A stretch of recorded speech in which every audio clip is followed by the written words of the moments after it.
Okay, so this is the information that is coming from your conscious to cause the contraction of the external urethrosphincter muscles, such that even if the micturition reflex has been triggered, if the environment is not conducive for you to urinate, you will send a strong signal to cause the contraction of the external urethrosphincter muscles, because these muscles are skeletal muscles.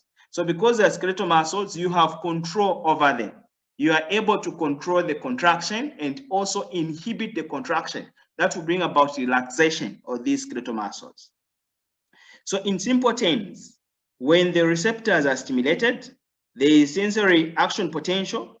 This information will be transmitted to the central nervous system, which is the spinal cord, the sacral segment of the spinal cord, where you have an interneuron. This interneuron is going to be stimulated. So just know that the sensory motor neuron, the sensory neuron is going to release excitatory postsynaptic neurotransmitters. So these neurotransmitters are excitatory in nature. That will bring about excitatory postsynaptic potentials to stimulate the interneuron. And once the interneuron is stimulated, it's also going to stimulate the motor neuron.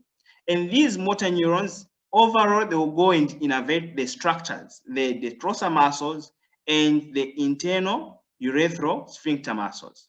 So once the motor neuron has been stimulated, you will see that it will go and stimulate the contraction of the detrusor muscles. So meaning that it's going to release acetylcholine, okay, to these smooth muscles. So acetylcholine will bring about contraction of smooth muscles. You know the mechanism by now. For these smooth muscles to contract, of course, if you have acetylcholine, this acetylcholine goes to bind to G protein coupled receptors. That will bring about activation of the G protein coupled receptors. So once the G protein has been activated, there is dissociation between the alpha, beta, gamma protein subunits. The alpha, beta, gamma protein subunit will go and activate adenylocyclines. Okay, so you know to say that it can activate adenylocyclines, which is activated by the alpha protein subunit, but the beta gamma protein subunit will go and activate the phospholipase C. The phospholipase C is the one that is going to break down inositol bisphosphate. Remember the PIP. So you have inositol bisphosphate that is going to be broken down into IP3 and DAG. The IP3 is the same one that goes and binds to IP3 receptors within the sarcoplasmic reticulum to mobilize calcium. And this calcium will go and bind to camodulin. Calcium camodulin complex will go and activate the myosin light chain kinase, and this will cause phosphorylation of the myosin heads. And in smooth muscle cells, once the myosin heads are phosphorylated, they will bring about interaction between actin and myosin. That will cause contraction of the smooth muscles. So as the detrusor muscles are contracting, they are squeezing the urine out of the urinary bladder.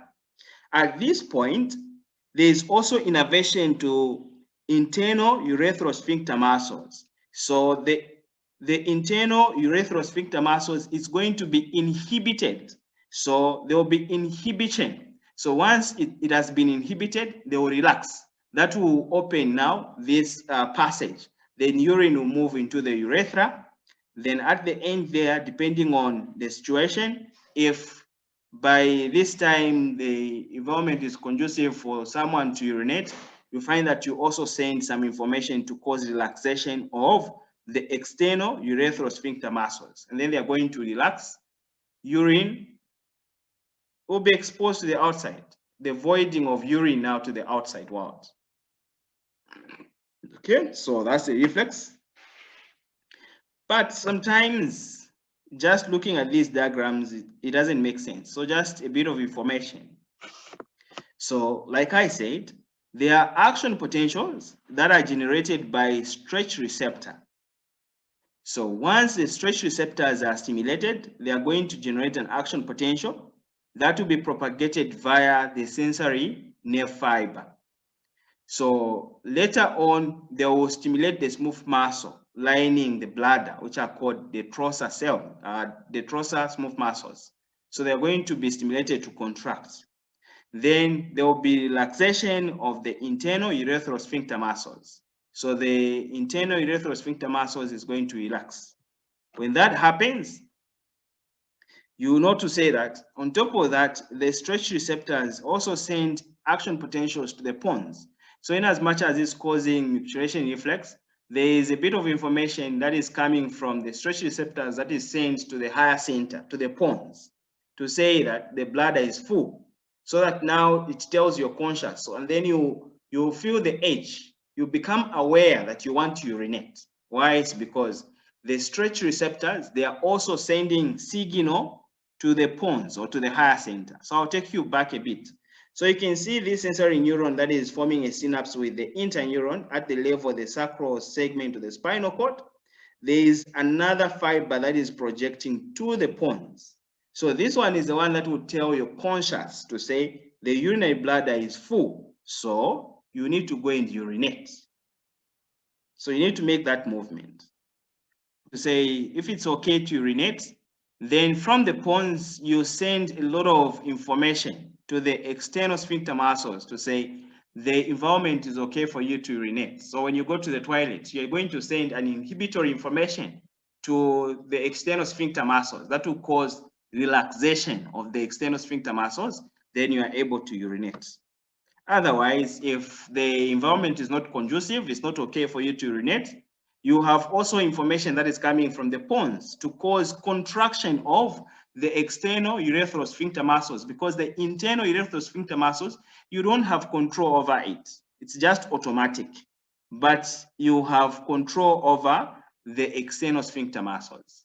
In babies, those external sphincter muscles are not well developed. So you find that they are not aware. So as long as the urinary bladder is full, then they are able to empty at any time because they don't know what is happening. They don't know what an embarrassment is. So even if you're in a bus, in a public places, they will just urinate. Okay. Old age is also another factor of urinary incontinence. If you are very old, the sphincter muscles become loose or weak, then you can also have such issues. Okay, so this table is just summarizing what I was just trying to explain, looking at the muscles, the sphincter muscles, and how they are stimulated to contract or relax.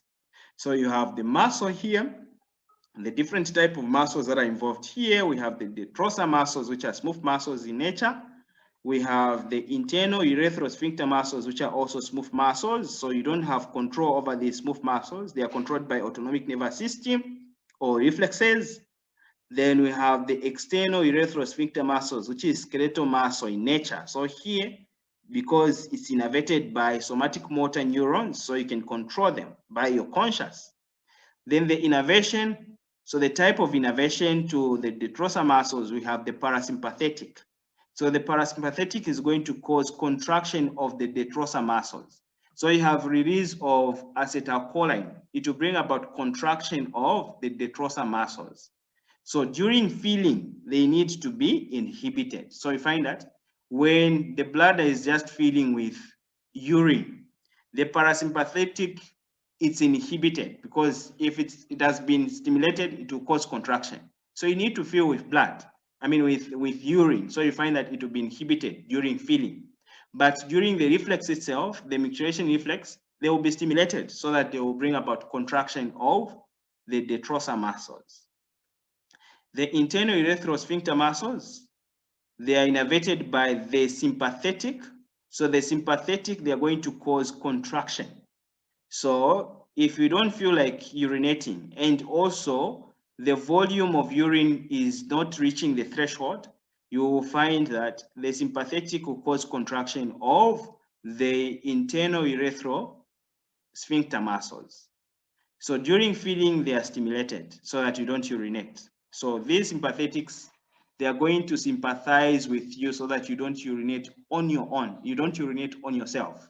Or if the environment is not conducive, you don't just urinate anyhow. So they are going to sympathize with you to stimulate the contraction of the internal urethral sphincter muscles. But during the micturition reflex, you find that they are inhibited, and then the internal urethral sphincter muscles are going to relax. The external urethral sphincter muscles, which are skeletal muscles, they are innervated by somatic motor neurons, like I said. So the stimulation from the somatic motor neuron is going to cause contraction. So most of the time, the external urethral sphincter muscles, they are contracted. Okay, so during feeding, you have a strong contraction of the external urethral sphincter muscles. Then if the place is conducive, the urinary bladder is full, you will send a strong signal to inhibit the somatic motor neuron so that you have more of relaxation of external urethral sphincter muscles. Then you'll be able to urinate. Kidneys, you need to understand the function of the kidney nephron. So those major functions of the kidney nephron, I hope you remember them. Otherwise, if you are forgotten, you won't appreciate much here. Okay, so let's start. So these are called major classes of diuretics and how each operates to increase urine flow. So how are they going to operate? So those channels that are involved in reabsorption, secretion, those are the target for these drugs, especially the channels that are involved in reabsorption of substances. So blocking those channels can bring about less reabsorption of sodium, water, whatever it is. Okay. So classification of diuretics according to the site of action. So drugs used in renal disorders. So these renal disorders, if the kidneys are affected, what drugs are you going to use? So there are drugs that modify salt excretion, and there are also drugs that will modify water excretion. So those that are modifying salt excretion or water excretion. So these are the drugs. So by now, you know that this is not pharmacology. So we won't be going in details, but you know, physiology, you're looking at the normal function of the human body.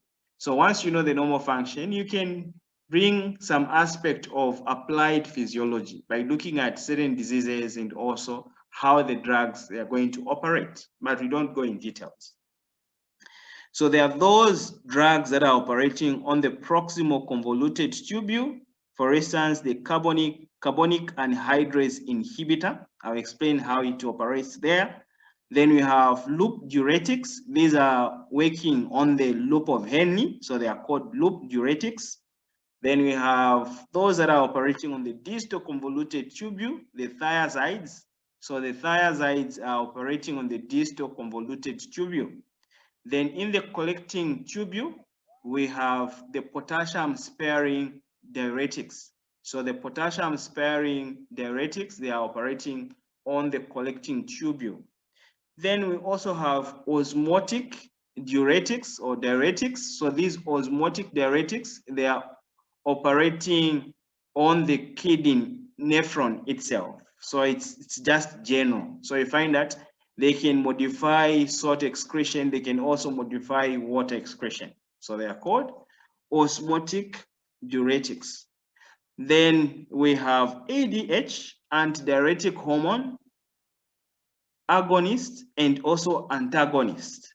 So you know the effect of ADH on the kidneys. It will bring about reabsorption of water via the translocation of aquaporins 2 to be embedded within the apical side of the epithelium cells. And also you have aquaporins 3 on the basolateral side of the membrane. So there will be reabsorption of water taking place with the ADH. So if a drug is an agonist, it's supporting the function of ADH. So you know to say it will bring about reabsorption of water in general. But if you're using ADH antagonist, it has got the opposite function to that of ADH. So it will inhibit the reabsorption of water. So this is just a general picture of these diuretics drugs. But now going in detail for each, starting with carbonic anhydrase. Okay, carbonic anhydrase or carbonic anhydrase inhibitor. So this carbonic anhydrase is an enzyme that catalyzes reactions. especially the dissociation of carbonic acid into carbon dioxide and water, or it can also facilitate the reaction in which carbon dioxide and water is reacting to give you carbonic acid. So it's called carbonic anhydrase. So this class of diuretics inhibits carbonic anhydrase in the membrane and cytoplasm of the epithelium cells. So remember, this enzyme is very active in the proximal convoluted tubule. So in the proximal convoluted tubule, if you remember, we said there is secretion of hydrogen ions. So the hydrogen ions are coming from the reaction that is taking place in the lumen or in the cytoplasm of these epithelium cells, not in the lumen, but in the cytoplasm of these epithelium cells, whereby carbon dioxide is reacting with water, giving you carbonic acid. That carbonic acid can dissociate into hydrogen ions and bicarbonates under the influence of carbonic anhydrase. So the hydrogen ions, we say they can be exchanged by sodium. So in the proximal convoluted tubule, we had sodium hydrogen exchanger. When sodium is exchanged for hydrogen in the lumen, this hydrogen will react with those buffers, especially the bicarbonates. So the hydrogen can react with bicarbonate, giving you carbonic acid. Then with the influence of carbonic anhydrase enzyme, the carbonic acid will dissociate into carbon dioxide and water that will enter the cells again. So you see that if this enzyme is being blocked, it means that the exchange of hydrogen ions for sodium is going to be less. So reabsorption of sodium is going to reduce. So there will be a lot of sodium in the lumen of the kidney nephron, especially in the proximal convoluted tubule. So if you have so much sodium that is trapped within the lumen, you know to say where sodium goes, water will follow. So the production of urine is going to increase because water will start moving now from the interstitium back into the lumen via the epithelium cells to follow the sodium. So the urine production is going to increase. So the primary site of action is in the proximal tubules. In the proximal tubule, this is where you have sodium hydrogen antiport or exchanger in the apical membrane of the epithelium cells. So they're going to transport hydrogen into the lumen in exchange for sodium. So you have an antiport protein that is exchanging hydrogen for sodium. So sodium in the cytoplasm is pumped out of the pumped into the interstitium by sodium pump. So remember on the basolateral side, we also had sodium potassium ATPase pump that is going to pump this sodium into the interstitium so that you have overall reabsorption of sodium. The carbonic acid is going to be dehydrated to carbon dioxide and water under the influence of carbonic anhydrase enzyme. So like I said, this reaction is catalyzed by carbonic anhydrase in the luminal membrane and also in the cytoplasm.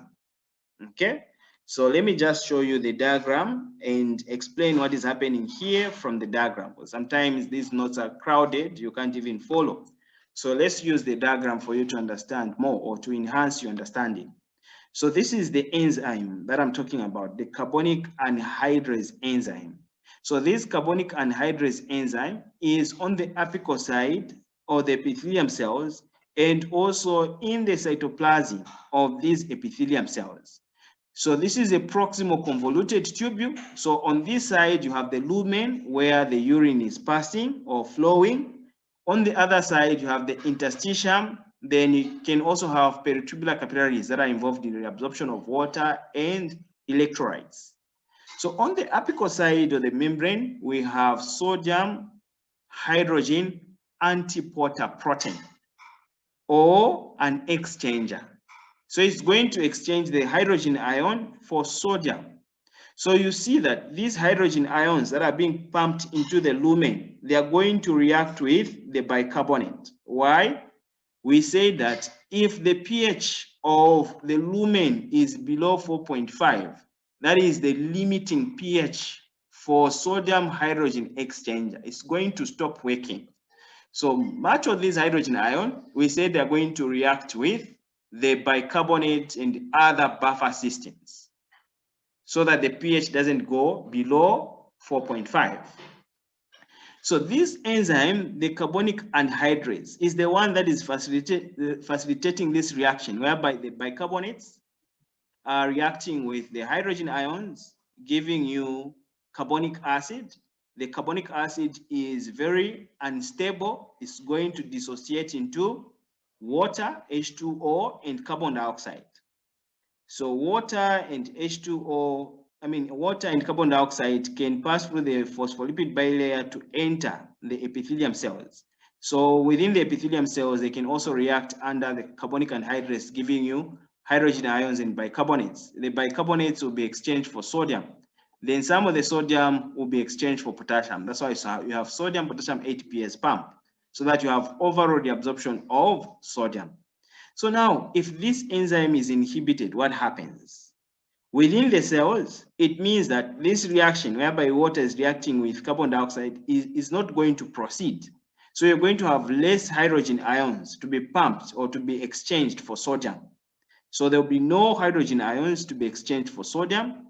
Then at the same time, a bit of hydrogen ions that are found in the lumen, they can't react with the bicarbonates because the carbonic anhydrase has been inhibited on the other side of the membrane. So you find that overall, there will be no hydrogen ions to be exchanged for sodium. So sodium will start accumulating within the lumen.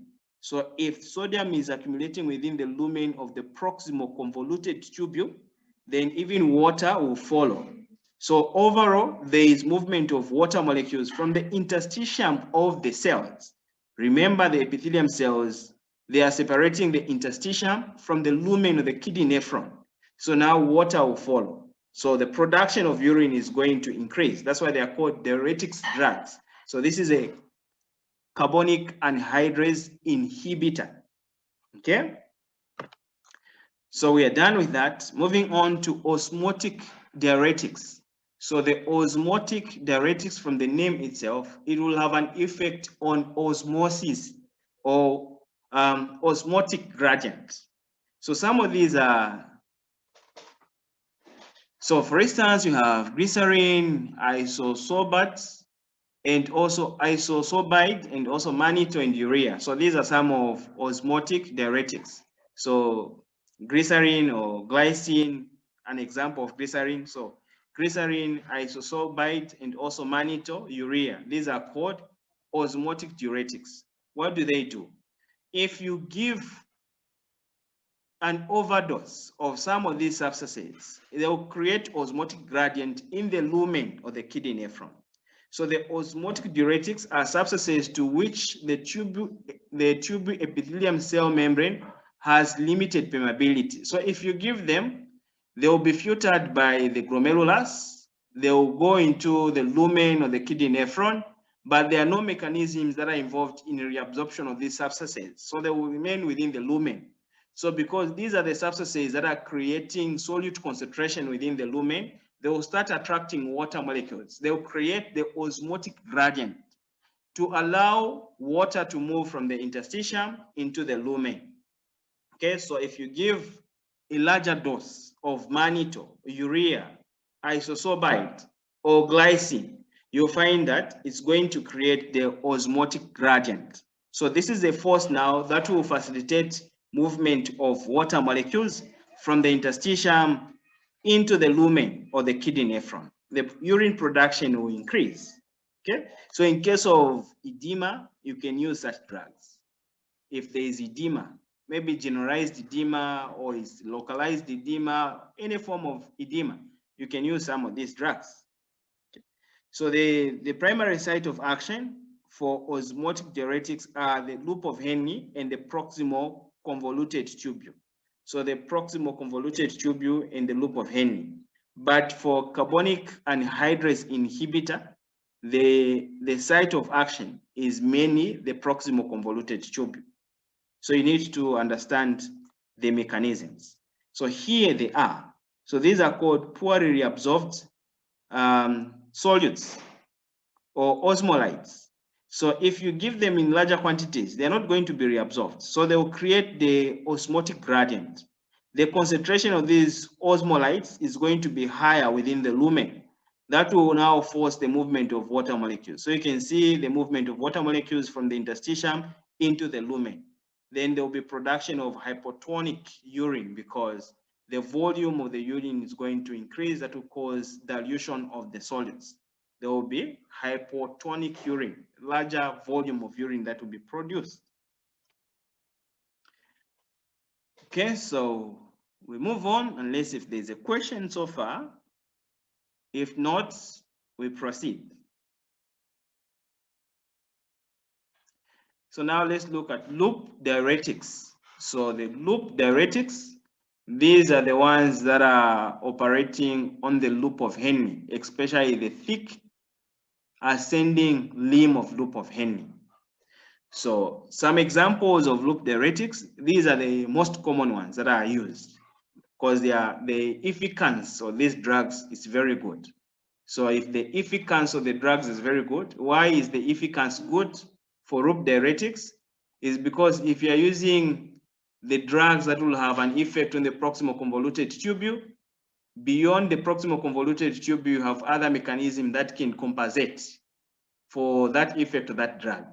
But if you're using drugs within the loop of Henle, from there, they will proceed to collecting tubule, collecting ducts, and also the distal convoluted tube. There is less of reabsorption taking place there.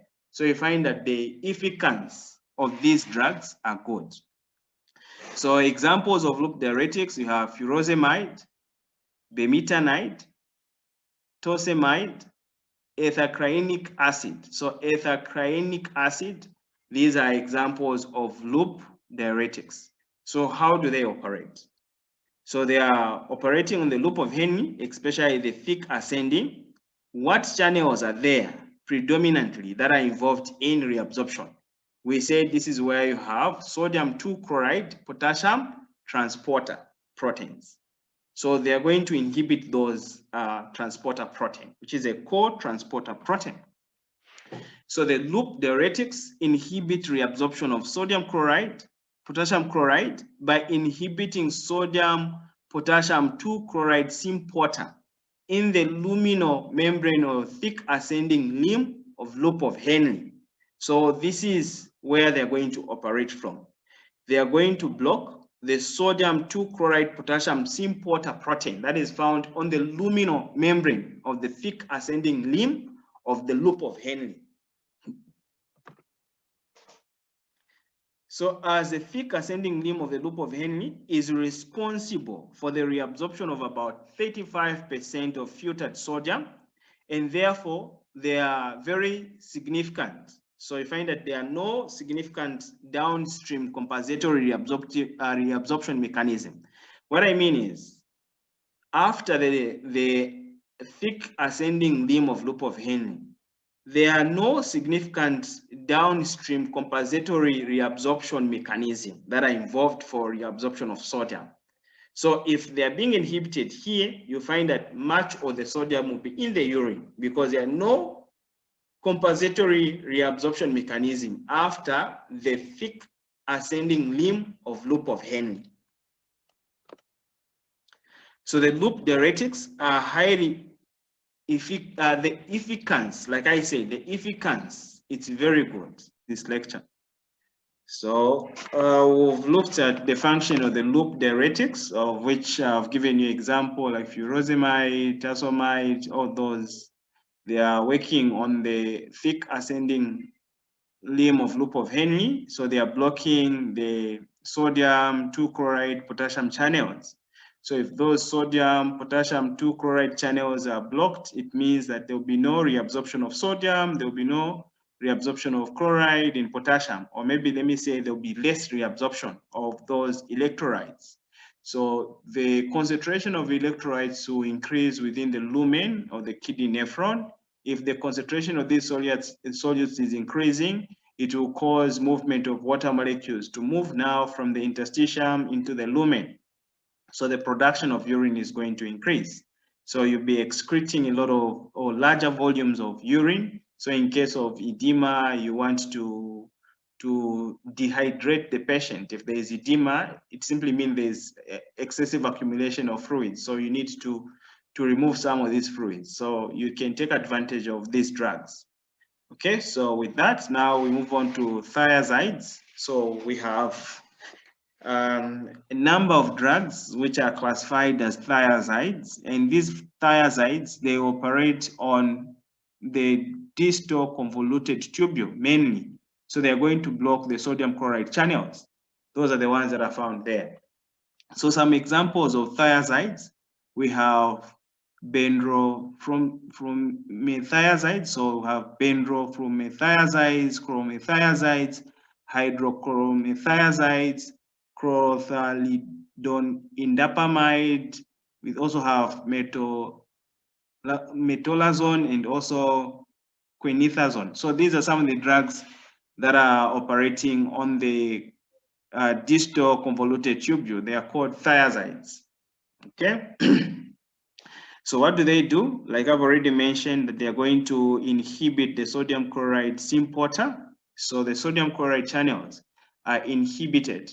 So these sodium chloride symporter, they are found within the distal convoluted tubule. So they are responsible for reabsorption of sodium and chloride. So if they are inhibited, the solutes, these electrolytes, they will accumulate within the lumen or the kidney nephron, and then water will also follow. So there is also excessive production of urine or larger quantities of urine. So thiazides, they are going to inhibit sodium chloride symporter in the luminal membrane of epithelium cells, especially in the distal convoluted tubule. This is where these channels are found.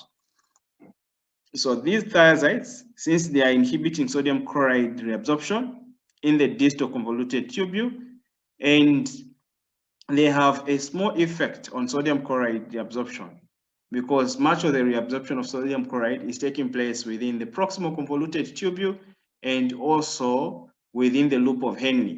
So if you are only giving a drug that will have an effect on the distal convoluted tubule, the efficacy of that drug is not very good. Why? It's because much of the reabsorption has already taken place elsewhere before the urine gets to the distal convoluted tubule. So the thiazides, they're going to enhance calcium reabsorption in the distal convoluted tubule by inhibiting sodium entry.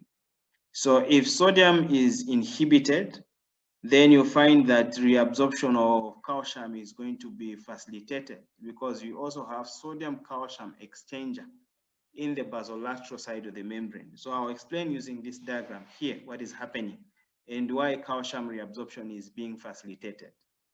So thiazides, like we've already said, they're going to inhibit sodium chloride symporter protein in the distal convoluted tubule. So there is no reabsorption of sodium, there is no reabsorption of chloride. So if the cells are not reabsorbing sodium and chloride, you know to say we have calcium epithelium channels, or calcium epithelium channels, yes, that are allowing movement of calcium.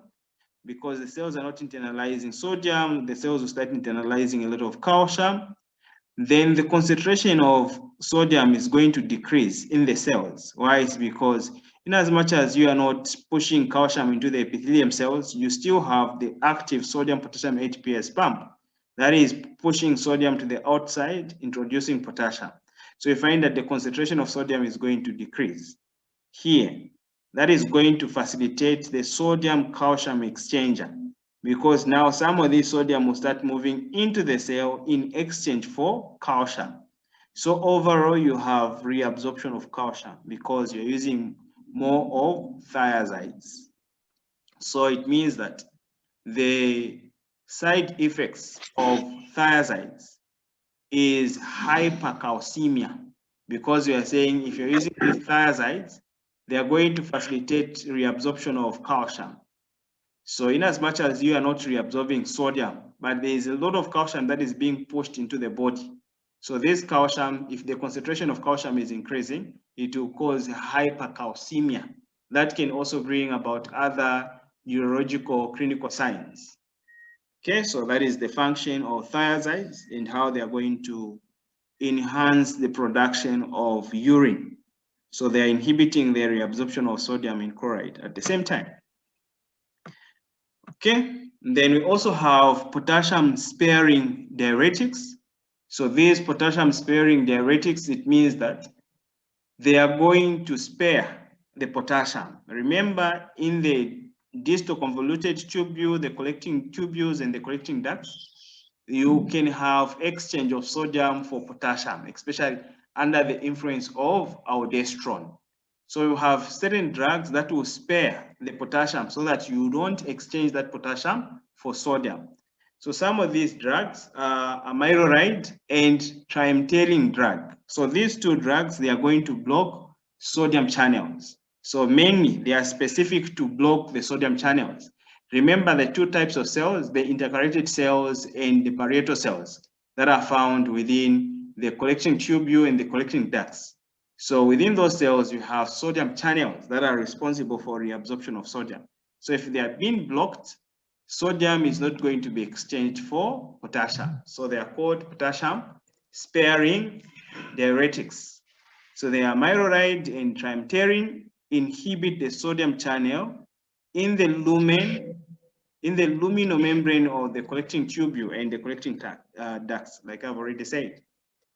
So this sodium channel is critical for sodium entry into cells down the electrochemical gradient created by sodium pump in the basolateral side of the membrane. So if it's being inhibited, then you're not exchanging it for sodium. So this selective transepithelial transportation or transport of sodium is going to establish a luminonegative transepithelial potential, which in turn drives secretion of potassium into the tubular fluid. So there is no movement of potassium if sodium is being blocked. Okay, so the luminonegative potential also facilitates hydrogen ion secretion via the proton pump. So remember, just like we had proton pump in the proximal convoluted tubule, even in the collecting ducts and collecting tubules, we also have a proton pump. So these hydrogen ions are also exchanged with sodium. So if sodium channels are being blocked, you find that the excretion of hydrogen ions is going to be minimal. Okay, so you are not exchanging sodium, you're not exchanging potassium for these other electrolytes. So remember, sodium can be exchanged for potassium or hydrogen ions. So if sodium is being blocked, you are not exchanging sodium for potassium or hydrogen ions. So there will be accumulation of hydrogen ions and potassium in the body. So if you're using a lot of these potassium-sparing diuretics, you'll be more prone to hyperkalemia. So an increase in potassium levels, which is called hyperkalemia. You can also have an increase in hydrogen ions because they're not being exchanged for sodium. Then you can also have acidosis. Okay. So the mechanism of action for aldosterone antagonists. So these are drugs that are opposing the function of aldosterone. You remember the function of aldosterone? We said aldosterone can go to the kidney nephron, then it will facilitate the exchange of sodium for potassium. So because the sodium channels are being blocked there, it's not being exchanged for potassium. So some of these drugs, they are antagonists for aldosterone. So if they are antagonists for aldosterone, they are going to inhibit reabsorption of sodium because the effect of aldosterone is to facilitate exchange of sodium for potassium. So you are absorbing a lot of sodium in exchange for potassium if you have aldosterone. So if you have aldosterone antagonists, they are doing the opposite, meaning that they are going to inhibit the exchange of sodium for potassium. So an example is spironolactone. So the spironolactone is a drug that can inhibit the receptors of aldosterone. So because they are antagonists for aldosterone, you find that they can go and bind to the receptors which aldosterone is supposed to bind. So they are competing with aldosterone. So the spironolactone competitively inhibits the binding of aldosterone to its receptors. And if it's binding to aldosterone receptors, aldosterone won't have an effect on those receptors because this drug is the one that is occupying those receptors. So the receptors of aldosterone, you know, they are found within the cells because aldosterone is a fat-soluble hormone. It's able to cross the phospholipid bilayer to enter the cells and bind to intracellular receptors. So if this drug also enters the cells, it goes and binds to those receptors. Even if you have secretion of aldosterone, it won't have an effect on the kidneys because it will find that the receptors are already occupied by another substance, which is a drug here. So this is the mode of action of spironolactone drug. So it's a aldosterone antagonist. So it can go and bind to aldosterone receptors, inhibiting the interaction between aldosterone and receptor. So if aldosterone is not binding to the receptor, there is no translocation of these channels, there is no activation of the enzymes that are involved in the reabsorption of sodium.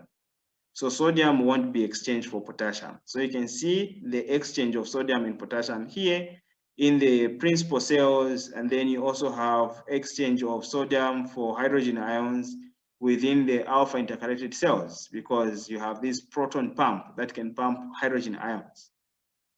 So if you have more of this sodium here, which is positively charged, it's very difficult for this pump to pump hydrogen ions because hydrogen is also positively charged. That's why if the channel is being blocked, the hydrogen ions, it's very difficult for them to be pumped into the lumen because the lumen is already positively charged. You have a lot of sodium, which is also positively charged. And you know, to say positive, positive, they will repel one another. So it's very difficult to pump the hydrogen ions. It's also difficult for potassium to leak out of the cell to go into the lumen. So sodium is not being exchanged for potassium, nor for hydrogen ions, which are called proton. So there are also drugs that are just inhibiting this channel for sodium. So you can see the amylolide drug and the triamterene drug, they are blocking the sodium channels. So sodium reabsorption is going to be minimized.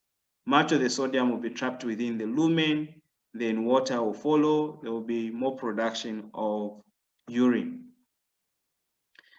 Okay, so the summary of all the drugs that we've discussed here. So we have those that are operating on the proximal convoluted tubule. This is where we had the drugs that are inhibiting the carbonic anhydrase. So the carbonic anhydrase, an example of carbonic anhydrase, acetazolamide. So acetazolamide is an example of carbonic anhydrase. They're going to inhibit the carbonic anhydrase. So if the carbonic anhydrase is being inhibited, there is no exchange of sodium for hydrogen ions. There will be more hydrogen ions. There will be more sodium ions in the lumen. So the sodium ion is not being exchanged for hydrogen ions. So there will be accumulation of hydrogen ion, sodium ions in the lumen that will attract water molecules, like I've already explained. Because inside the epithelium cells, that reaction is not taking place, whereby water is reacting with carbon dioxide, giving you carbonic acid, dissociating into hydrogen ions and bicarbonates.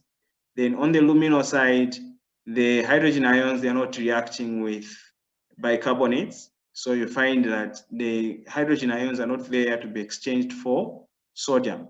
The concentration of sodium in the lumen is going to increase, then water will follow. But the efficacy of these drugs is not very effective. Why? Because there are also other mechanisms beyond this portion of the kidney nephron that are involved in reabsorption of sodium. So those are the compensatory mechanisms. Then within the thick ascending limb, we had those drugs which are called loop diuretics that were blocking sodium 2 chloride, potassium sympater protein.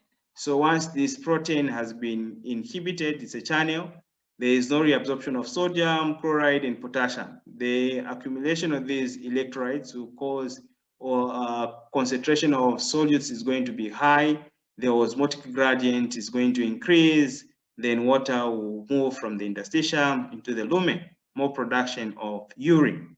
So some of the drug that can work within the thick ascending limb of loop of Henle, we said furosemide. So you can see the furosemide which is very effective because there are less mechanisms, compensatory mechanisms, that are involved in reabsorption of these electrolytes that are inhibited here.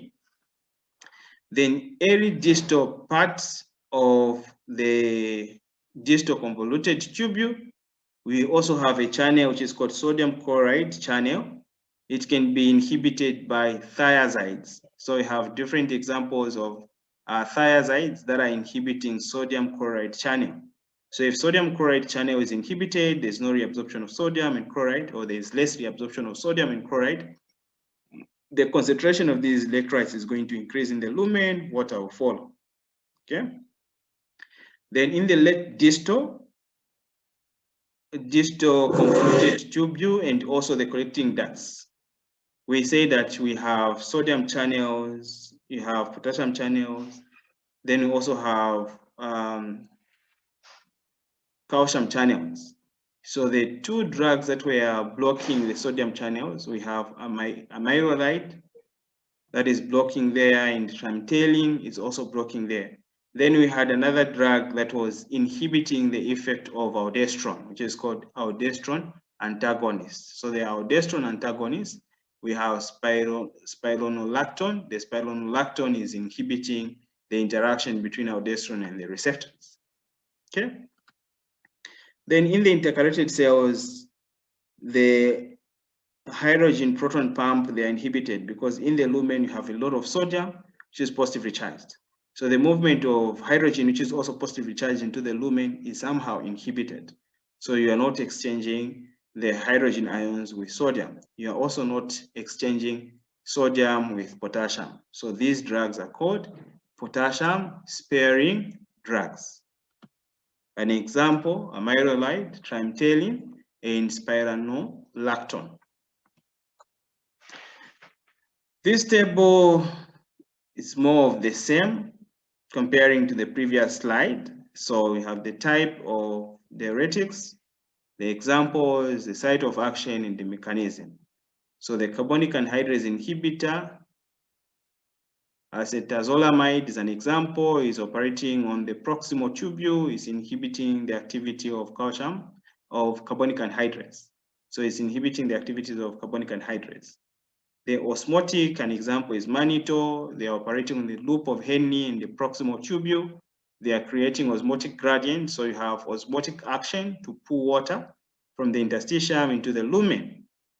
Loop diuretics, furosemide, site of action, loop of Henle. What do? They are going to inhibit the activity of sodium, potassium 2 chloride symphoter protein. Then thiazides, an example is hydrochlorothiazides. They are operating on the distal convoluted tubule. They are inhibiting sodium chloride symphoter protein. Then we have potassium-sparing diuretics. An example, we have trimethylene and amyloid. The trimethylene and amyloid, they are inhibiting sodium channels within the distal convoluted tubule in the collecting ducts. So the cortical collecting tubules. So these two drugs, they are inhibiting sodium channels. So sodium is not being exchanged for potassium. So there is potassium sparing. So they're going to inhibit sodium channels. Then you have aldosterone spironolactone, which is the aldosterone antagonist. So it's operating on the cortical collecting tubules. They are going to inhibit the effect of aldosterone on the aldosterone receptors, because there is a competition between the drug and the hormone. So if you give the drug before the production of the hormones, they will go and bind those receptors. By the time the body is producing the hormones won't have anywhere to bind to because there is a drug that is bound there. So the effect of aldosterone, you won't see it because aldosterone is supposed to facilitate the reabsorption of sodium in exchange for potassium and also hydrogen ions. Okay, so this is the site where they're going to operate. The osmotic diuretics, they're operating on the proximal convoluted tubule in the loop of Henle. Then you have the loop diuretics that are operating on the thick ascending limb of loop of Henle, the mechanism which I've already explained. Then the thiazides, they are operating on the distal convoluted tubule. Then you have the potassium-sparing the drugs or diuretics that are operating on the collecting tubules and collecting ducts.